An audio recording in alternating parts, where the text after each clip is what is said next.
ఓం వీరభద్రుడు కుసాం నమో నమో లోకమాతృత Parvati professor జయ సీతారాం. ఇప్పుడు మన జగన్ గారు ప్రతి ఒక్క మీటింగ్లో ఒకటి చెప్తుంటాడు, మా ఎస్సీలు, నా బీసీలు, నా ఓసీలు అన్ని కులాలను తీసుకొని ఏదో కులాన్ని ఈయనేదో ఉద్ధరించినట్ల, ఈయనేదో మొత్తము 5 కోట్ల మందికి ఈయనే వారధిగా ఈ విధంగా చేసుకుంటా అన్ని కులాలు చిచ్చు మతాలు చిచ్చు పెట్టుకుంటా ఈ సోషల్ మీడియా వైసీపీది ముఖ్యంగా ఎంత దుర్మార్గంగా ప్రవర్తిస్తున్నారంటే, మన నారా భువనేశ్వర్ గారు దళితులను ఏదో తిట్టినట్ల ఇట్లా ఫేక్ వీడియోలు పెట్టడము, ఫేక్గా సృష్టించడం, ఇదే రాజకీయం అంటే ఇదారా నాయన.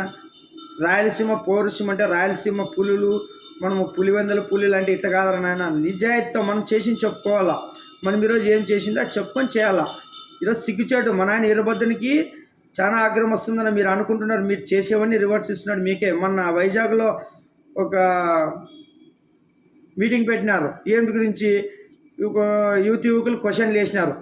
సార్ జగన్ గారు, మీరు ఒక సక్సెస్ఫుల్ బిజినెస్ మ్యాన్గా, ఇప్పుడు ఒక సక్సెస్ఫుల్ సీఎంగా మీ అభిప్రాయాలు మీరు ఎట్లా ఎదిగినారు చెప్పండి అంటే ఏం చెప్తారు చెప్పు. ఆయన చిరునవ్వుతో నవ్వుతుంటే అందరూ చూస్తుండిపోయారు. దీన్ని కవర్ చేయడానికి మన సజ్జల భార్గవ్ గారు, మనం కావాలంటే ఇది గూగుల్లో దొరుకుతుందంటే మనం ఆయన ఎంత క్లూ ఇచ్చినాడు చూడండి. ఆయన కూడా తెలియకుండా ఇదే వీరభద్రుడు ఆడిచ్చే ఆట అంటే, వీరభద్రుడు ఎంత జగన్నాటకం ఆడిస్తాడు చూడండి. ఒకసారి వెతికితే ఏమొస్తుంది ఆయన గురించి, మొత్తం లిస్ట్ వస్తుంది.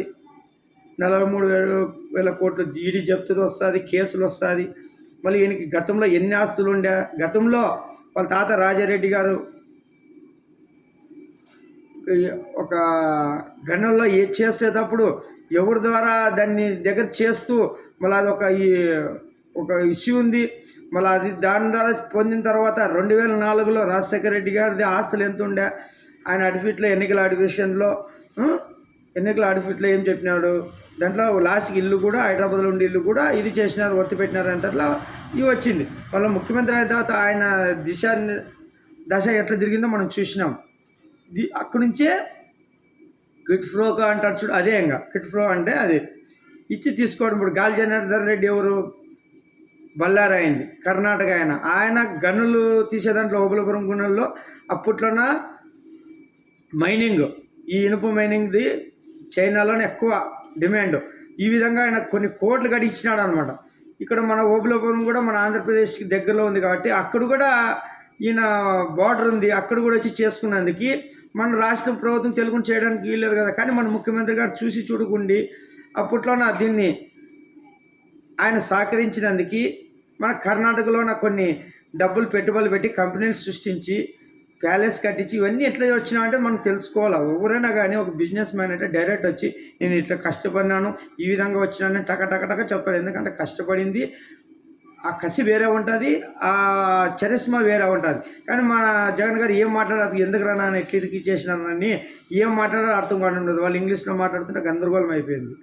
ఎట్లా చెప్పాలో ఎట్లా కొంచెం సజ్జల భార్గవ్ ఇట్లా సైకిల్ చేసి ఆయన చెప్పేసి గూగుల్లో. మళ్ళీ ఇప్పుడు ఏం తెలుసుకోవాలా యూట్యూబ్ గూగుల్ అంటే, మీరు తండ్రి ద్వారా కొన్ని వేల కోట్లు దీన్ని సేకరించి కంపెనీలు పెట్టి సూట్ కేస్ కంపెనీలు అంటున్నారు. అప్పట్లో చాలామంది, అప్పట్లో నాకు రాంకీ కంపెనీ ఇవన్నీ కొన్ని కంపెనీలు వీళ్ళందరూ పెట్టుబడులు పెట్టేది. అట్లా దాల్మియా కంపెనీ, సిమెంట్ కంపెనీ వల్ల ఒక భారతీయ సిమెంట్ని కానీ సాక్షిని కానీ ఇవన్నీ నెలకొల్పింది అనమాట.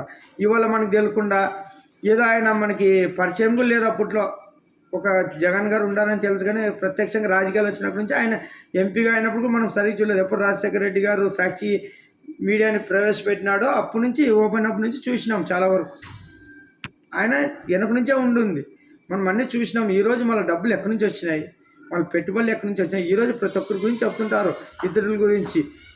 మనం తెలుసుకోవాలన్నా మనం మాట్లాడేటప్పుడు మన జీవితం ఆదర్శం ఉండాలా, నిజాయితీ ఉండాలా. పవన్ కళ్యాణ్కి 3 భార్యలు 4వ భార్యను చేసుకుంటాడు, ఇవన్నీ మనకు అనవసరం వ్యక్తిగత విషయాలు.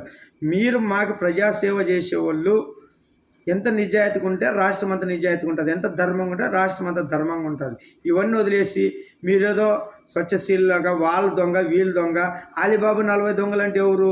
ఇప్పుడు 80 మందిని మీరు సలహాదారులుగా పెట్టుకున్నారే, వాళ్ళు అదే సలహాలు ఈ డెవలప్ మీద చూపించి పోలవరం కానీ కంప్లీట్ చేసి రాజధాని 50% చేసి ఇంకా మిగతావన్నీ ముందుకు కొనసాగించింటే మీరు అనుకున్నట్ల మీ మనసులో ఉన్నట్ల 10 ఏళ్ళు కానీ ఇంకా మీరు అవకాశం ఇచ్చేవాడు భగవంతుడు ఆ వీరభద్రుడు. కానీ మీరు 5 ఏళ్ళు ఎంత నాశనం చేసినారో చూసినాము. అమరావతిని కట్టిన బిల్డింగ్లను అట్లే 80% అయిన బిల్డింగ్లను అట్లే వదిలేసినారు. ఈరోజు అమరావతిలో కట్టిన లాస్ట్కి మన సెక్రటేరియట్ని సచివాలయాన్ని కూడా 350 కోట్ల పైన బ్యాంకులో తాకట్టు పెట్టినారు. ఇది మన పరిస్థితి. ఇవన్నీ తెలియకుండా జనాలకు అభివృద్ధి అంటే డబ్బులు ఇస్తే అభివృద్ధే, పరిశ్రమలు ఏర్పాటు చేయి, కంపెనీలు తెప్పించి. ఈరోజు చంద్రబాబు తెప్పిన దాని తర్వాత నువ్వు ఎన్ని తెచ్చినావు? 3.5 లక్షల కోట్లు అప్పు చేసినాడు అన్నవే. ఇప్పుడు నువ్వు ప్రతి ఒక్కరు ఒక్కొక్క నోట్లో ఒక నోట్ వస్తుంది. ఒకరు 11 అంటారు, 12 అంటారు, 13 వరకు తీసుకుపోతుంటారు. అన్ని లక్షల కోట్లు చేసి అక్క నీకు ఎవరు ఇచ్చారు? 5 ఏళ్ళు పరిపాలించే ఆయనకి నీకు ఎన్ని అక్కలు ఎట్లా వస్తాయి? ఒక సొంతం ఇల్లు ఓనరు ఇల్లు అమ్మాలనుకున్న ఆయన పేరు మీద ఉన్న వాళ్ళ భార్య పిల్లలు సంతకాలు పెడితేనే ఆయనని కొనుగోలు చేస్తారు, రిజిస్ట్రేషన్ అవుతుంది. మరి అటువంటిది నీవు ఈ రాష్ట్ర సంపదని నువ్వు ఒత్తిపెట్టాక నువ్వెవరు, అమ్మడానికి నువ్వెవరు, కొనడానికి వాళ్ళెవరు? ఈ ప్రజలకు తెలియకుండా నువ్వు లోపల అమ్ముకోవడానికి ఎట్లా ఒప్పుకుంటుంది రాజ్యాంగం? ఇవన్నీ లొసుగులు దండిగుండా కదన్న. ఈరోజు నువ్వు అప్పులు తెచ్చాక నువ్వెవరు, ఇచ్చేదానికి వాళ్ళెవరు అంటాడు మా నాయన వీరభద్రుడు. ఇవన్నీ ముందుకి ఇటువంటివి నాయకులు చేసే అవకాశం లేకుండా నవనిర్మాణ రాజ్యాంగంతో వీరభద్రయుగం ఎట్లుంటాడో మా నాయన చూపిస్తానన్న.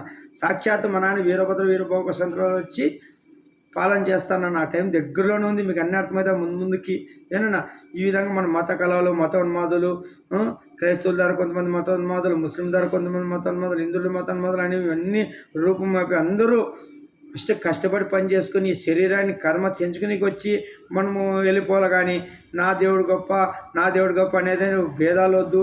సర్వం శివమయం, సర్వం వీరభద్రమయం. ఆ సాక్షాత్ శివపార్వతులు మనం నీడలో ఉండాము. ఎందుకంటే దేవుడు ఒక్కడే ఉన్నాను. అమ్మ లేకుందే దైవత్వం ఉండదు. అమ్మ ద్వారా, నాన్న ద్వారా ఎట్లా మనము ఇప్పుడు సృష్టి ఎట్లా జరిగి ఈ ప్రపంచం నడుస్తుందో అట్లా ఈ సృష్టిని నడిపేది సాక్షాత్ ఆ శివపార్వతులు. ఆ శివపార్వతుల ఆజ్ఞతోనే ఈ పంచభూతాలు వర్ణదేవుడు, వాయుదేవుడు, అగ్నిదేవుడు, భూదేవమ్మ, గంగమ్మ, సూర్యచంద్రులు, నవగ్రహ దేవతలు, త్రిమూర్తి, పంచభూతాలు అందరూ వాళ్ళ కింద పనిచేస్తున్నారు కాబట్టి ఈ సృష్టి నడుస్తుంది. అంతేగాని మీ నుంచి ఇప్పుడు రాజశేఖర రెడ్డి గారు గతంలో ఏం చెప్తుండ్రి? రాజశేఖర రెడ్డి గారు వస్తే వర్షాలు వచ్చినామంట. పిచ్చి మాటలు వద్దు నాన్న. ఏం వర్షాలు లేకుండా బతికినా, నీళ్ళు లేకుండా బతికినావా? ఎడారిలో ఉన్నామా? మనం ఏమన్నా పంటలు లేకుండా ఉండినావా? రాజశేఖర రెడ్డి గారు వచ్చినప్పుడు వర్షాలు వచ్చినావా అనుకో, రేట్లు ఏమన్నా దిగినావా? భూమి రేట్లు పెరిగినావా? అన్ని రేట్లు పెరిగినా. అపార భగీరథలు అంట. భగీరథంతో పోల్చుకోకూడదు. భగీరథ అక్కడ, ఈయన ఎక్కడ? ఈయన ప్రాజెక్టులతో జలయజ్ఞం ధనయజ్ఞం చేసిన నాయకుడు అక్కడ.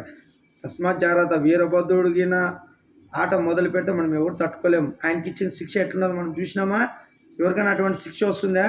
అటువంటి హెలికాప్టర్ ప్రమాదం చూసినాం, ఎంత భయంకరంగా ఉంది. లాస్ట్కి మనిషిని కూడా చూడలేకపోయినాం. అంటే వీరభద్రుడి చేతిలో అట్లుంటుంది అన్న, భయంకరంగా ఉంటుంది.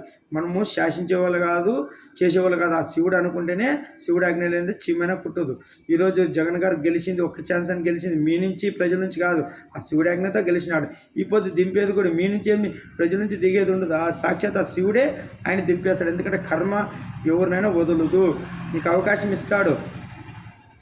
ధర్మం పట్టుకొని శ్రీరామచంద్రలా వెలుగుతావో, అధర్మాన్ని పట్టుకొని రావణాసులో నశించిపోతావో, ఇవన్నీ మనకి ఎగ్జాంపుల్ చూపించినాడు. మహాభారతమైన, రామాయణమైన. మహాభారతంలో ధర్మరాజు ధర్మాన్ని పట్టుకొని వెలిగినాడు, అధర్మాన్ని పట్టుకొని దుర్యోధన నాశనమైనాడు. ఈ విధంగా ఇవన్నీ మనకి ఉదాహరణలు. మన జీవితం అంతా రామాయణాలు, అన్నదమ్ములు, తల్లిదండ్రులు, భార్య, పిల్లలు, సంసారం, ఇవన్నీ రామాయణంలో చూసి నేర్చుకోవాలా. మహాభారతం అంటే రాజకీయం నిజాయితీతో చేయాలి. ధర్మరాజుని చూసి అధర్మంగా చూసుకొని దుర్యోధన లెక్క తాత్కాలిక సుఖం కోసం నువ్వు అధర్మం పట్టుకుంటే నాశనం అయిపోతావు. ఆ శ్రీకృష్ణ పరమాత్ముడు ఎట్లుంటాడో ధర్మానికి ఎప్పుడు ఇది జరిగినప్పుడు అలా రక్షిస్తాడు. ఇట్లా ఇప్పుడు వీరభద్రుడు ఉన్నాడు కలియుగానికి. వీరభద్రుని చేతిలో శిక్షలు ఉంటానన్న. మనం ఏం చెప్పినా జనాలను మోసం చేసినా, వ్యవస్థను మోసం చేసినా మనకి భగవంతుడు మాత్రము మనకి ఎప్పుడు లయ తప్పినప్పుడల్లా దారిలో తెచ్చి వెలిగిస్తున్నాడు. కాబట్టి ఈరోజు భారతదేశం వెలిగిపోతున్నారు. జై గురుకుల నరసింహ, జై భారత్ మాతాకి జై.